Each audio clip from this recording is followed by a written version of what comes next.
Joe Mays and J-Raff Show, giving you weekly sports analysis, opinions, and discussion. Now, here are your hosts, Joe Mays and J-Raff.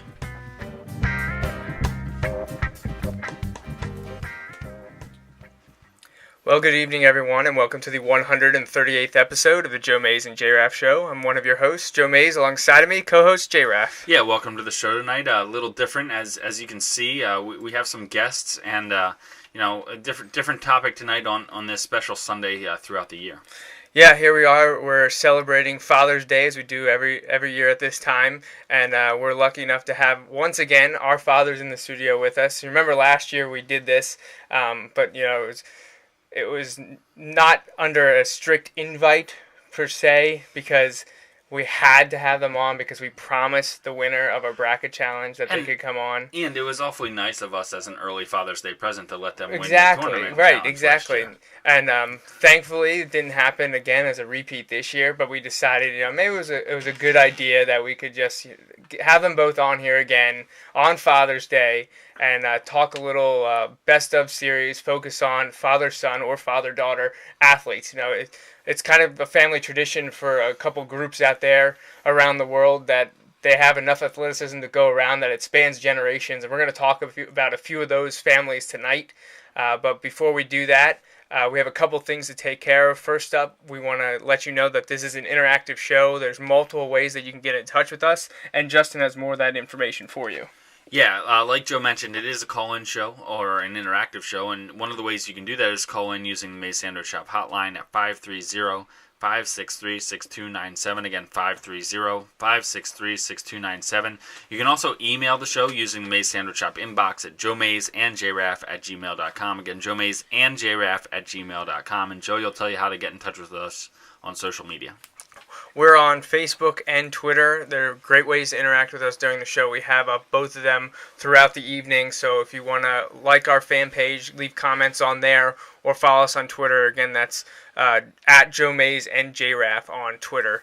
And the phone and email are great options as well, like Justin mentioned. Those are wonderful ways to get in contact with us. So once again, good evening, everyone, and happy Father's Day. We're proud to have our dads here with us this evening to talk about, a couple great family legacies, and majority of them are father-son athletes, but I know doing the research for this, I found a couple father-daughter as well, and it was interesting. It was kind of enlightening a little bit to look over the long list that there is out there of family ties to sports. Going into it, I wasn't expecting to find too many, but there were a lot out there that I hadn't heard of before, or I knew of one of them but didn't realize that their father was also an athlete, or the other way around. So before we get into maybe who's best of the best, who are the big names in terms of father-son athletes, I think maybe we should just open it up to anyone here who wants to talk about a specific duo, or in some cases 3 or 4 in the family that have accomplished some special feats in the world of sports. So it really doesn't have to be anyone, great importance, or the best of the best, which we'll get to in a few minutes. But if there's a father-son group that you want to talk about, just throw it out there, and we'll start there. Well, for what it's worth, I really like some of the ones with the Philadelphia connections, especially the Phillies. And we mentioned just a few minutes ago the Boones. And what's really special about them is it's not 2 generations, but it's 3. You've got Ray Boone. I think he was with the Kansas City Royals. I'm not exactly sure. But we've got Ray Boone. You've got Bob Boone, who was, of course, a great catcher for Philadelphia for all those years. And then his son, was it Brett? Brett and Aaron. And Aaron, that's right. Yeah, and Aaron is one that I remember. Aaron Boone. Yeah, he 2003. Did in the Red Sox with that home run.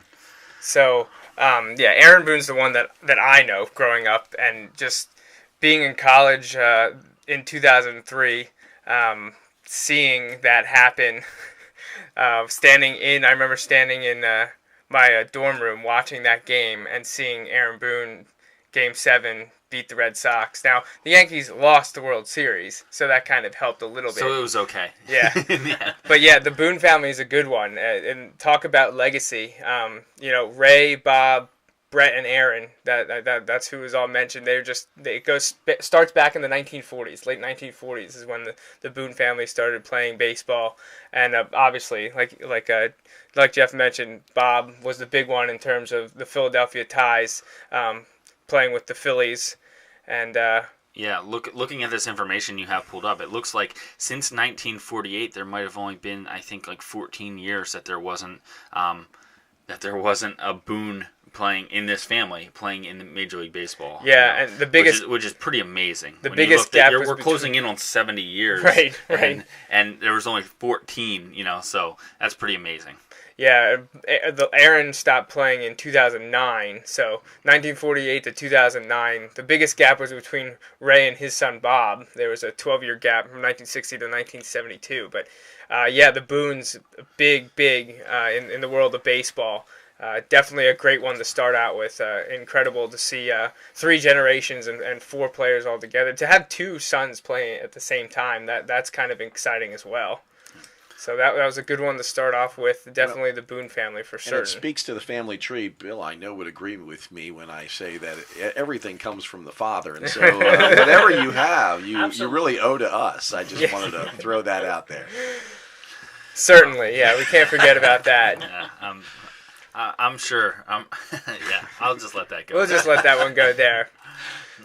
One that sticks out to me would be, and again, this is not necessarily the greatest. I mean, they're really good, but Sandy Alomar and then Sandy Alomar Jr. Yep. and Roberto Alomar. Right. When they were playing for the Indians in the early 90s, when the Indians were really good and sold out like every game for like 8 years, I just remember a lot of people watching, like a lot of my friends, we watched the Indians because they were fun and exciting and they were young and they had players like Roberto Alomar. They had, I think Sandy Alomar was the catcher. Or Sandy Alomar Jr. was the catcher on that team. If not the whole time, I think there was some overlap there. Carlos Baerga was my favorite. He was a fat second baseman. It was not the root for there.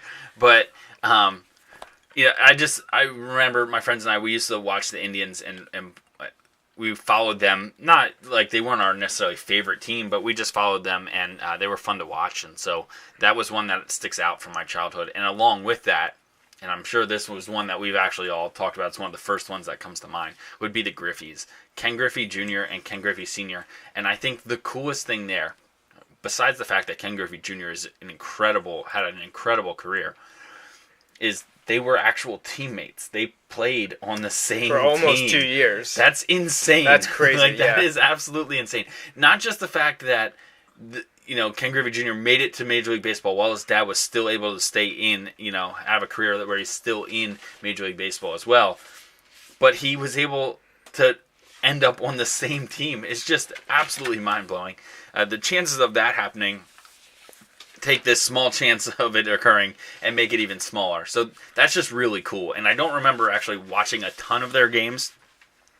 Seattle, until Ken Griffey Jr. was there, they really weren't a big market at all. And I guess they're still not a big market. But that's just something that sticks out about that father-son duo, is that they were actually teammates. And yeah, that puts them in a whole nother class, I think. The Griffeys one is probably the one that would pop into your head almost immediately when talking about father-son athletes. That's kind of the one that everyone defaults to. But there are some that are rising up, and they probably don't have the big names, at least maybe the second generation doesn't have the big names, but the first generation certainly, and no better place than Wayne Gretzky. His son actually doesn't play hockey. He plays baseball. His son, Trevor, was recently drafted, I think just a handful of years ago, like 2011 or something like that, and he's rising up through the minor league system, I believe with the Cubs. I'm not 100%. I'm not 100% sure, but his son Trevor Gretzky's playing baseball. Then there's a couple other recent ones, probably most notoriously if you follow basketball, and Doc Rivers' son Austin. He also has a very athletic daughter named Callie as well. But everyone focuses on Doc and Austin and what he's going to be able to do. And there was one more. Austin probably left Duke a year too soon. Kind of hurt himself there. You're probably right. But, especially because they didn't need, financially he didn't need to go. But if your dream is to play in the NBA, hey, I can't blame you for going. Yeah. Well, then if you're going to talk about folks who have gone into different sports, for Dallas Cowboys, you had Ken Norton Jr. Yes. Yeah. Awesome football player, and his dad, if I'm not mistaken, knocked out or at least defeated Muhammad Ali. Yeah. He was an incredible boxer. I'm trying to pull up some of the information on them. Get some stats here on the Nortons.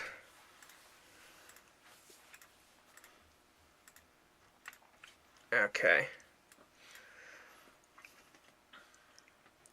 Well, of course, not much there about Ken Norton Sr., the boxer, but Ken Norton Jr., the football player. He's the only person, this is an interesting fact, and it pertains to the Dallas Cowboys. Ken Norton Jr. is the only professional football player to win 3 straight Super Bowls, having won back-to-back with Dallas and then with the 49ers. And that's kind of crazy. I know there were a couple players who kind of switched around there. I know Dion played for both, but I think since we're kind of removed from it, people kind of forget that Dallas 49ers rivalry in the early to mid 90s and into the late 90s. That was the rivalry in the NFC. I mean, those two teams virtually were playing each other in the playoffs every year, to go to the Super Bowl. And it with just Clark, added, and then you had with that catch with Clark. Yeah, and then you had those players starting to cross over, like Dion. I think he went Niners to Cowboys, I think. I don't know. He moved around a bunch, so it's kind of hard to keep track. But Ken Norton Jr., it's just he had some of those guys switching teams, and among those rivals, it's kind of interesting. Yeah, Ken Norton did defeat Muhammad Ali on March 31st, 1973. Ali was a heavy favorite, 5-1, but Norton won a 12-round split decision in San Diego. 6 months later, they had a rematch, and Ali did come out on top that time, just barely, though, by a split decision. Ken Norton Sr., very, very decorated boxer, but Ken Norton Jr., probably the bigger name to more people because of the success and notoriety of football, especially winning 3 Super Bowls back-to-back-to-back. That's going to get you some points. So yeah. The Nortons, definitely a big one in father-son duos in the world of sports. One more, where at least they were in different sports. Again, a Dallas connection. Wasn't Calvin Hill? Yes. Yes. And if I'm not mistaken, his son is Grant Hill? Yes. NBA? NBA. Yeah. Yeah, Calvin, I know... I think that's a case where the son is actually probably more famous than the dad was. He's from Duke, right? Yep. Or North Carolina? Duke. No, Duke. Grant Hill was Dookie. He threw the pass To Christian He threw Laettner. the pass. That's Yeah. right. You were there. I was at that game. That's right. So, Calvin Hill was actually the 1969 Offensive Rookie of the Year. He made 4 Pro Bowls and won the Super Bowl with the Cowboys, but we know Grant Hill has a nice legacy, probably better known for his college achievements than in the NBA. He was a great player in the NBA, but was never able to get that championship, and he had knee problems throughout the end of his career. But he won Rookie of the Year and played in 7 All-Star games. So. Yeah, so nothing really to kind of pull him down. It's like you said, he was kind of. The timing and some of the teams he was on weren't always the greatest, but he did end up having a pretty good NBA career, even though he did have some of those injuries, and especially towards the end. All right, so I think that's a good primer for what we're talking here with the father-son duos on Father's Day. But before we dive into maybe who are the top big-name ones, we already touched on the Griffeys a little bit. I want to jump back a little bit and talk about a topic that we touched on 2 weeks ago, and that was our sports movies. And we actually have an email from a listener on his top 10 movies in terms of sports. So I'm going to read this here, and we can have a little discussion on sports movies before we dive back into the father-son athlete combos. So this is from Rich in Massachusetts. He says, "Happy Father's Day to all. I tried to write this summer for last week's show since there isn't too much good news on either the Phillies or the Red Sox." And he says, "Yes, I still root for both of them. With the movies list that you both had and the original list you mentioned, I've seen most of the movies, including Pride of the Yankees, many times with the famous luckiest man on the face of the earth speech. Here's something about the movie you may not know. They could never get their star, Gary Cooper, to hit left-handed correctly, so they had him hit right-handed and run to third base and just turn the film around to look right." I could also see a difference in age groups on some of the movies. My son Rick's first movie mentioned was Slapshot, and some of mine are different. The main one being Miracle. I guess that might be because I witnessed it live. So here's his top 10, and this goes from 10 to 1. Number 10, Caddyshack. He says, just for laughs. That was on my list as well. The Natural, starring Robert Redford. He says, a good baseball movie. Major League, he likes those for some of the same reasons that we stated we do. 8 Men Out, he liked the behind-the-scene reasoning for what really happened that year. Number 6, Hoosiers, again, on your list. Real-life story, based on a real-life story. 5, Field of Dreams. Appropriate films for today. Father's Day, going to play catch with your dad. Number 4, Varsity Blues, appeared on my list. He rated it number 4, but it really was a 10, a 10, a 10. And number 3 was Bull Durham. Second Kevin Costner film with best 2+ minutes of what he believed in. Number 2, The Replacements. I think we failed to mention that one, but it was definitely on my scene list. See, The second I Gene don't Hackman like The movie. Replacements. You're not a big fan of that? I've seen it, but it just... You don't like it's Keanu okay. and Gene? That's pretty much it, actually. It's not so much Gene, because he was in another one. Well, right. Hoosiers, yes. And number 1, he's got a quick story about it. Sunday rainy afternoon while camping in New Hampshire and with the Patriots on bye week, his friend Ed said we would not watch football that afternoon and do what the wives wanted to do. We decided on going to the movies, and as luck would have it, there was only 3 movies available to see, and we decided to see Remember the Titans. Still my all-time favorite sports movie, and the wives liked it also. So I think we can agree with that. We both, I believe, had Remember the Titans in our list. Yeah. It's starting to make the rounds as being one of those top 10 sports of all time. I mean, it's at least 15 years old now, but it's one that we both rated highly, and I think our dads would probably agree as well. Absolutely. Although Hoosiers is still my favorite. Yeah, I like Hoosiers. Hoosiers is a big one. It's been a long time since I see that, so I got to make sure that I watch it again. But thanks again to Rich for his email on his take on our sports movies, which we talked about 2 weeks ago. Do you guys have anything to add about the movies? I think I heard Justin saying something the other week that his number 1 favorite sports movie is actually Bring It On. Oh, yes. You know, he mentioned that to me before the show, but he's like, I can't go on the air and say that, so I'm going to stick with Hoosiers and go from there. But yeah, Bring It On. He actually said he knows that it's a quadrilogy. I think is that what you said? There's 4 of them, am I right? And I'm not sure if he likes 1, 2, 3, or 4, but he said nothing beats the original. There are It would be no tough words to pick sometimes. and that's for A you, number Jamie. So You don't know what your number 1 is, Dad? I don't know. There's a lot on there. But Field of Dreams was good. And like I said, the ones Rich has on there, I agree with a lot of them. I thought you might go with North Dallas 40, just because it says I- Dallas. We mentioned that one. I know. I mentioned that they said that Any Given Sunday was kind of, I guess, the modernization of Dallas. The movie that tried to be. They tried to be that, but didn't. But I didn't see the original, so have to track that one down as well. All right, back to Father Sons. Now we kind of covered a couple miscellaneous ones. I know we mentioned the Philadelphia connection with the Boones, but also obviously more recently, Gary Matthews Sr. was a broadcaster for the Phillies. His son Gary Matthews Jr. was in the major leagues for a number of years. Also, John Mayberry Sr. We now see John Mayberry Jr. in Philadelphia.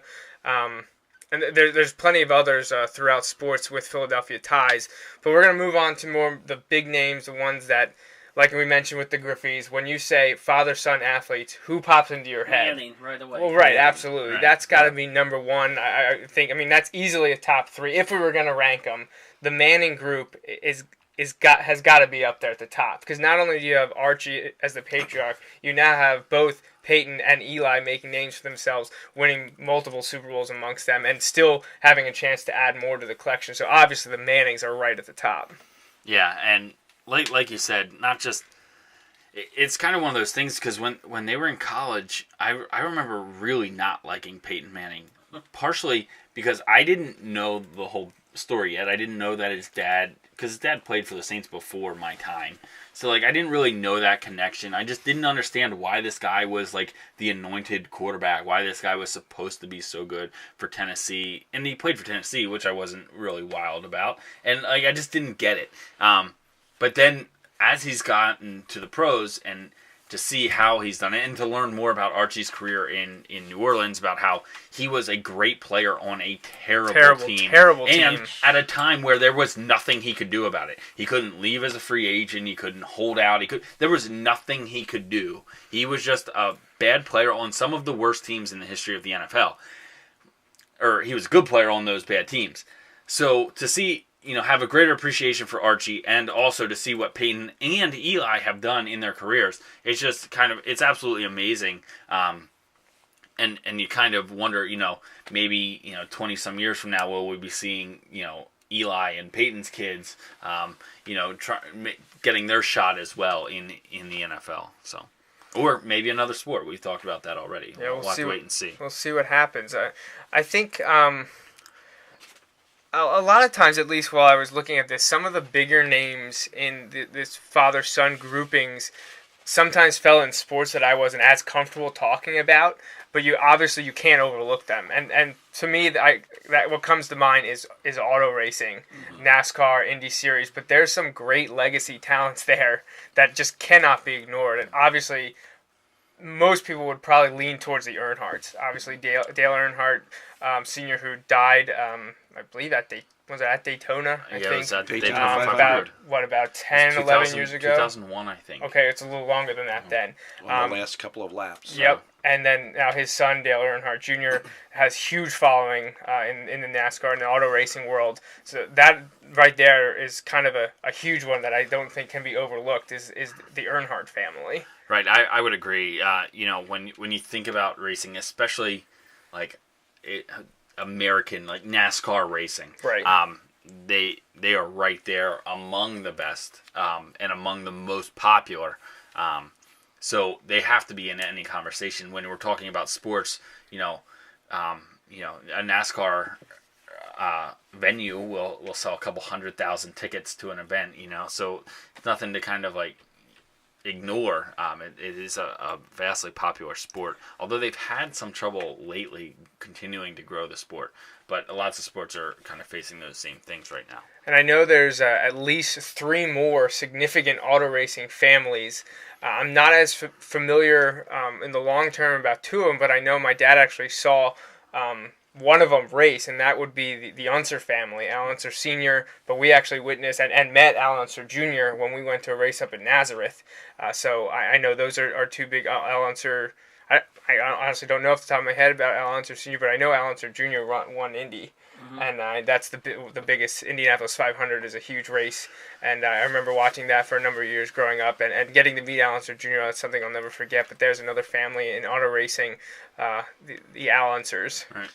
Like you said, I think he won it 3 times, senior. He won it 3 times? He once with, I know for sure, with Penske. With Penske? He drove the, I'm trying to think of the oil company. The yellow one, Pennzoil. Pennzoil, yeah. Nobody else was, Penske needs somebody in the last second, and he drove the Pennzoil car, and he ended up winning the Indy that year. Also, staying in Indy racing for the majority of their lives was the Andretti family. Yeah. Mary, Michael, Jeff, and did you say Marco as well? Now, so now 3 generations right there. And they were big. Nazareth, Pennsylvania connection again. Right. And, growing up, we watched Indy 500, we watched every single year around Memorial Day. But I remember the Andrettis from Home Improvement. They were always big on Tool Time with Tim Taylor and them. The Andrettis were always a focal point when they talked about auto racing. It was them. But they've got a huge line in auto racing. And I believe there's absolutely one more that we can't forget to mention in the world of auto racing. Yeah, and you can't overlook the Petty family. We have Lee Petty, Richard Petty, Kyle Petty, and Adam Petty. And tragically, Adam Petty was killed. Right. I think actually right before Earnhardt, within a year or so, when Dale Earnhardt Sr. was killed. But that there was 4 generations of the Petty family, and the biggest name probably there is Richard. He was the guy that really took off. Lee was there's no slouch. Some would argue the best NASCAR probably driver of all time would be Richard, but his father and then his son both had significant achievements throughout the world of auto racing. So definitely wanted to mention all those because they had made significant contributions to the world of auto racing and continue to do so. All those families still have ties, whether it's through ownership or still racing. A lot of them still have their hands in the auto racing world. But let's get to an area that we're a little more comfortable with and can add a little bit more to the conversation. I know there's a lot of father-son groupings out there, but let's go with, we talked a little baseball and football, let's go to hockey, because I know there's two hockey families, well, really three hockey families that are famous for having father-son contributions. Probably first, I don't know if it should be first or not, but I think of Bobby and Brett Hull, and I know a lot would say... if you think of one moment about Brett Hull, what is it? Crease? Yeah, that's exactly what I think of. Against the Sabres? Against the Sabres, Yeah. and Dominic Hasek, and the goal that decided the series. That shouldn't have been allowed. Right, exactly. But it was. But yeah, that was with the Dallas Stars. But Brett Hull was famous for playing with the St. Louis Blues. Right. And but Bobby Hull, Brett Hull, but then you also have the Howes. Gordie Howe, obviously, absolutely huge. But his son Marty and Mark played for the Flyers. So those two families definitely have to be mentioned when we're talking about some of the top father-son combinations, the Hulls and the Howes for certain. And then there's also a more of a family affair in the Suitors. Yeah. And they're a huge name throughout hockey. They have, they had granddads, dads, brothers, then you have cousins, nephews. It really was a family affair. There was, I think, like at one time there was like 9 Suitors playing in the NHL, all relation to each other. And then I see right above that you have the Sherros, Fred Correct. Sherro and Ray Sherro. Philadelphia ties. And more recently, against Philadelphia ties. Yes. With Ray Sherro having been now the former Pittsburgh Penguins GM, but Fred Sherro was an architect and a key component, key cog in the 70s Flyers. 70s Flyers, which are unfortunately, but fortunately, they were Stanley Cup champions. Unfortunately, it's the been last 40 Stanley years. Cup champions. Yeah. But so there was always some talk there about how Fred Sherro's son was building this team in Pittsburgh that, actually was dominant in the regular season for a long time now, and I think Ray Sherro got the wrong end of the deal there. He had the pieces in place because everyone says they underachieve. Well, if they underachieve, the pieces are in place. They're underachieving in the playoffs. That's on the coach. Bielsa needs to go, and he did. But I think they've had the team. They've had the pieces. Ray Sherro, I think, just got the raw end of the deal there. But we'll have to see how it plays out. All right, where do you guys want to go next? I know there's significant ones in baseball that we haven't covered. One in baseball that we talked about a little bit before the show was Cal Ripken Sr. and Cal Ripken Jr. And Billy. Right, and Billy. Famous Cal baseball Ripken card. Sr., great, yeah. Great, in terms of his overall career, was a coach. Kind of had a little bit of a falling out with the ownership in Baltimore, who I don't really think anyone agrees with or really likes. Is that the Angelos, Peter Angelos? Yeah, one of those owners.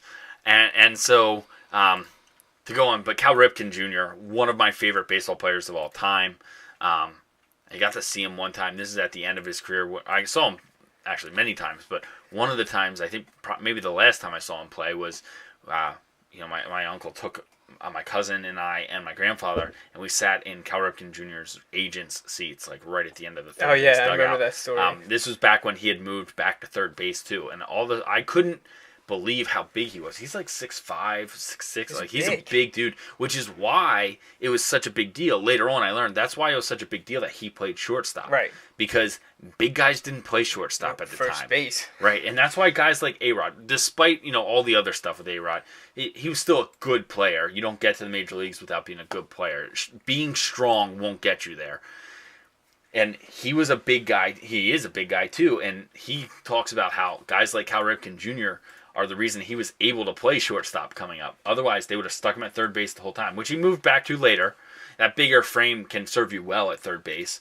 But Cal Ripken Jr. made it okay to be 6'5" and also play in at shortstop, and along with the streak, just all those other things, he had a flair for the dramatic. Hitting home runs in his last All-Star game. All-Star game, yeah. Just stuff like that was really cool. I think he hit a home run in the game where he broke the record for a consecutive game. Like he just flair for the dramatic. He won He's good at it. Rookie of the Year and World Series MVP in the same year. I think he might be the only player to have ever done that.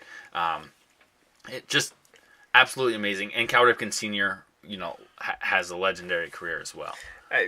I remember watching the game in which Cal Ripken Jr. broke the record, seeing the number changed in the outfield. And they took like a 30-minute break. Right, and he ran around. He got to meet his whole family. It was a huge deal. Iron Man. It's something great. I actually had a shirt. I wish I still had it. I had a shirt commemorating that moment.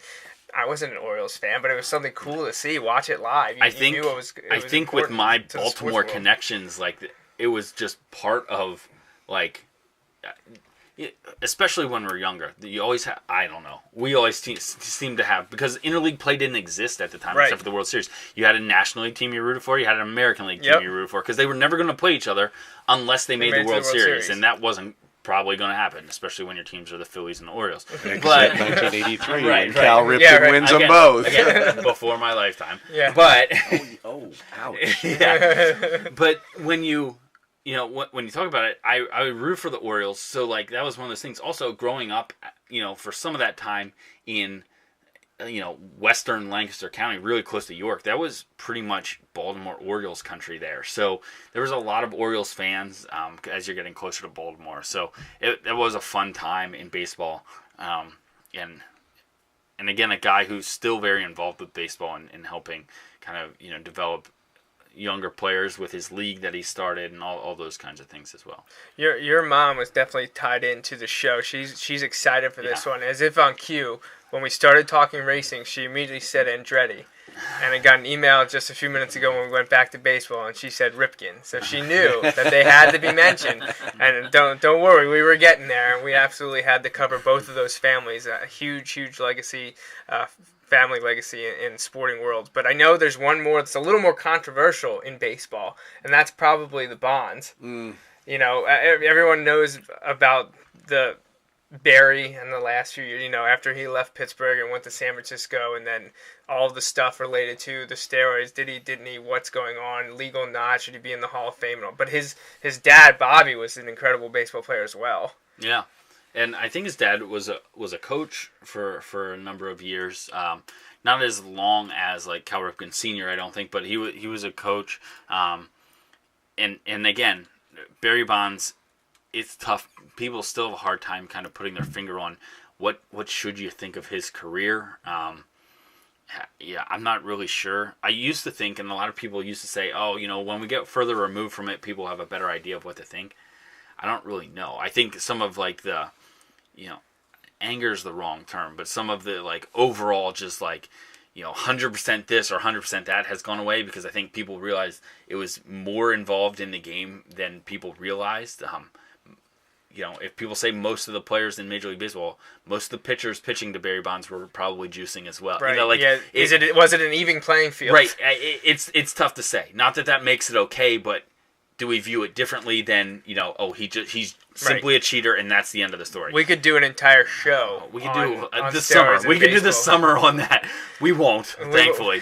we got plenty of other stuff to talk about. Yes. Either way, still a dynamic father-son duo. But when you look at like a Barry Bonds, of course he gets his pedigree from his dad, Bobby, but he also, isn't it his godfather? His godfather is Willie Mays. That's like this site that I just pulled up, talking about father-son athletes. Bobby Bonds, Barry Bonds was 2 behind the Mannings, who we already talked about. But it says the Bonds would trump the Mannings on this list if Barry's godfather was included. Oh, his godfather was Willie Mays, who we deem the greatest baseball player in the history of the world. Right. In the history of baseball, Willie Mays was the greatest, and he is the godfather of Barry Bonds, which is crazy. But Barry's stats, if you take out the steroids, just look at the stats. Just on paper, 7 MVPs, 762 home runs, and 73 of those in 01, setting a regular single season record, and a bunch of walks as well to go with it. But then added to his dad, they combined for almost 5,000 hits, over 1,000 home runs, over 3,000 RBIs and runs, almost 1,000 stolen bases, and a combined 11 Gold Gloves. So they're pretty incredible. Yeah. If the steroid thing wasn't there, they'd easily be probably competing with the Mannings right, yeah. for best of all time. The best father-son family legacy in sports would probably be the Bonds. But you have to include it. It has to be an asterisk there. You got to at least that has to be part of the discussion. Now, again, it's a little weird, and again, this would go into a whole nother topic. But I wonder if it would still be there to the degree if it wasn't baseball that was their sport. If they had similar historical relevance in a different sport. Because it just seems like in general, the steroid issue and things are kind of washed away a little bit more in the other sports. Now part of their, prestige, I guess, if you want to call it that, is the numbers, though. Because they played baseball, the numbers they had, the records that Barry broke, that's part of that prestige. So I think that's why I guess steroids kind of is such a big deal with baseball, because no other sport looks at the numbers like baseball. Right. Well, look at the guy, is it Brian Cushing in Texas for the Houston Texans? Mm-hmm. Wins Rookie of the Year, tests positive for steroids during that year. They revote, and they still elect him Rookie of the Year. That would not happen in baseball. And, it's interesting because you have a different viewpoint there. But that's not the topic for tonight's show. But the Bonds, is like you said, would be there. Maybe you want to put an asterisk with it here, too. But they're definitely in the conversation because they're absolutely a dynamic father-son combination. And if you talk about impact, they make a huge impact on the sport for good or bad. I don't think anybody can argue about his father. I still have a problem. Not saying that Barry's not a good player, but to me, he's still, even with him beating Hank Aaron and the Babe, I don't count him as the best player of all time. Well, that's the thing. Oh, and I can't argue against it. And the thing is, and I know we are getting off the subject, but I've had these discussions already with Todd and Joey and that stuff, is that it just, to me, because of how big the stadiums were and the equipment, there's nobody can touch Babe Ruth, in my opinion. Right, and we go over this. I mean, We've done. Nobody's they would playing, hit the ball, and the ball would fall apart by the time he got out nobody's there. playing in a field that's 550 to dead center. Right. Like that doesn't happen but that's what I think. That's why I like the way when we do our best of series and we talk baseball, we try to break it down by era because there's so many different eras in baseball because it's such an old game. There's so many different things outside of the players that can be a factor. Now since Colorado got a team, you're talking about the atmosphere. Right. That's contribution to it. So baseball's kind of a unique sport that has so many outliers that it's hard to quantify, that you really have to break it down by era. Every 20 years, every next generation, right, something is different. Which is interesting, and it just brings up the point. I honestly don't know how I feel on this. I go back and forth all the time. But that fact alone, the Baseball Hall of Fame acknowledges eras. They acknowledge dead ball era, modern era, like all these things. Is it only a matter of time till they acknowledge the steroid era? Not everybody took steroids. Some players did, some players didn't. We will never know all that did and all that didn't. But, to just...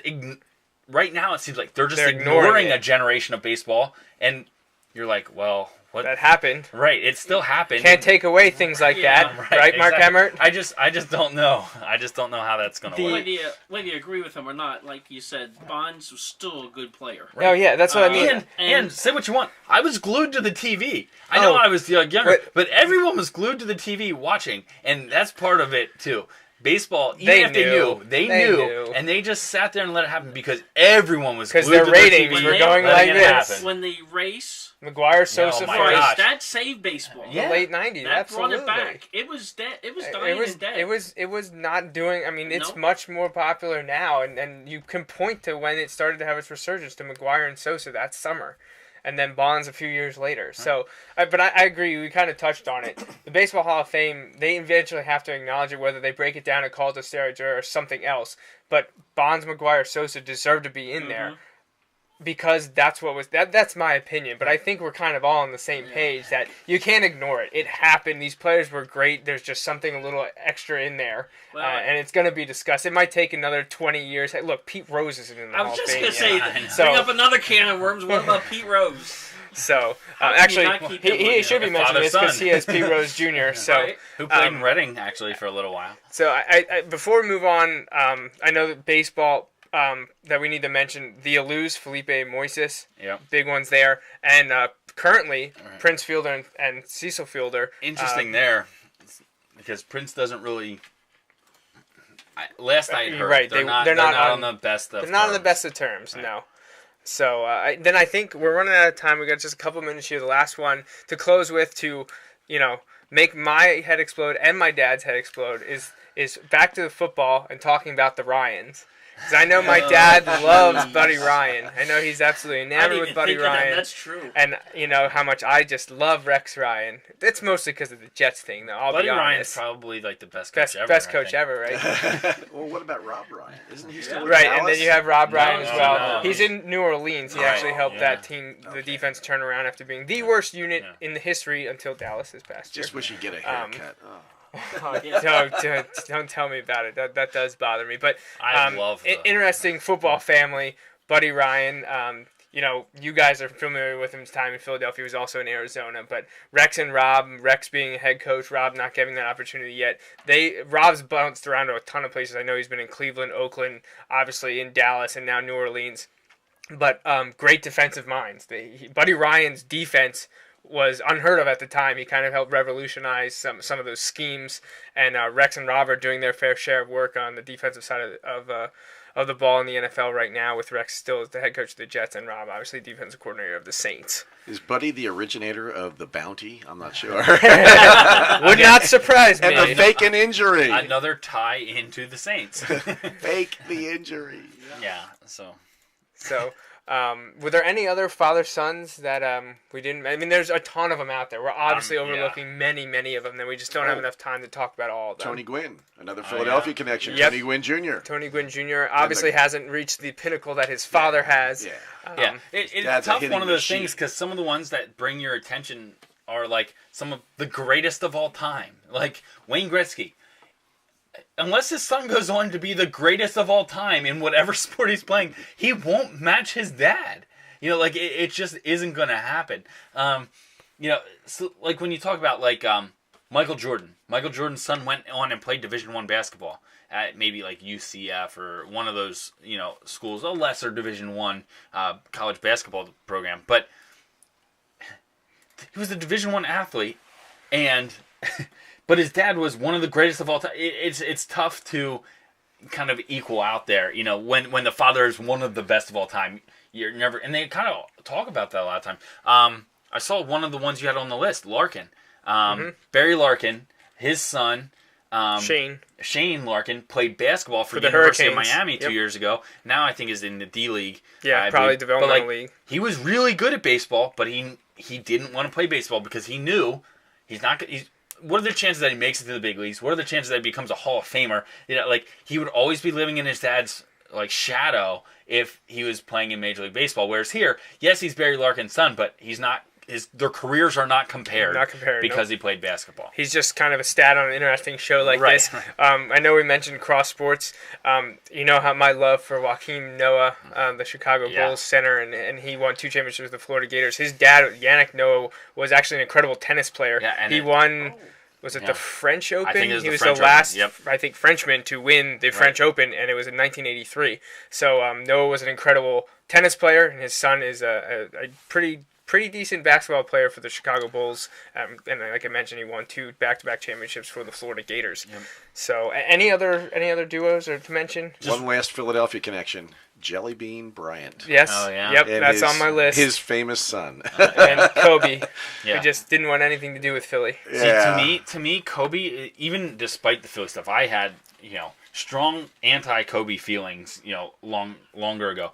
Now I think kind of like he's not like the biggest threat to the Sixers. Early 2000s, he was part of a team that beat the Sixers in the final. Yep. And rightfully so. That was one of the best teams. And didn't in his NBA dad history. play a couple years in Philadelphia? Yeah. Yes, he did. Yes, he did. Yep.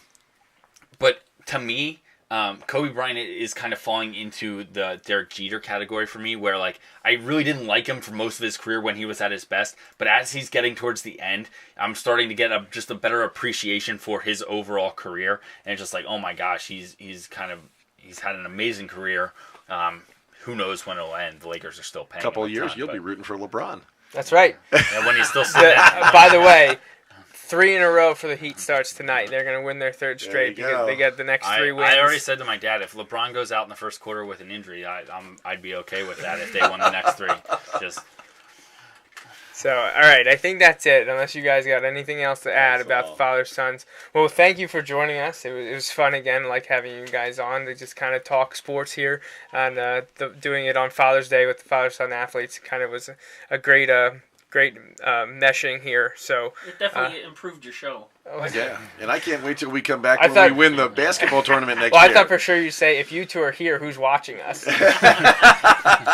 We know for a fact that your mom, your wife, is watching. I know that. So there's at least one person out there watching. Well, Jamie better be watching because I mentioned Bring It On. Also, Justin's #1 sports show, or sports movie. All right, okay, I think that's it. We have a show again next week. I know some kind of record going on here. Next Sunday, June 22nd, we're going to be talking about the Gilmore-Henny Community Fund. We're hoped to be joined by a couple of important people from that group. I don't have any confirmation on that yet. I'm working on it. But with them or without them, we're going to be talking about their role in the community around here. And they have a huge upcoming event. Their park build will be happening the following weekend, the last weekend in June. They've got a lot of stuff coming up, so we want to sit down and talk with the executive director and perhaps John or Chad if we get the opportunity to. So we'll be talking about that next week on the show.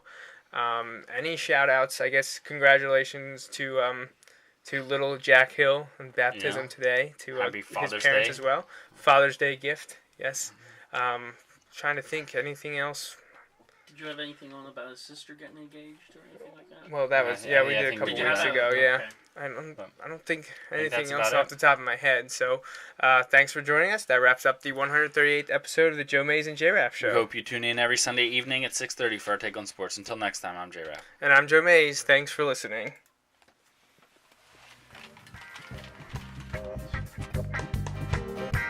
Thanks for listening to the Joe Mays and J-Raff Show. Don't forget, you can download each episode of the show from the podcast section of the iTunes Store. We'll see you next time, and thanks again for listening.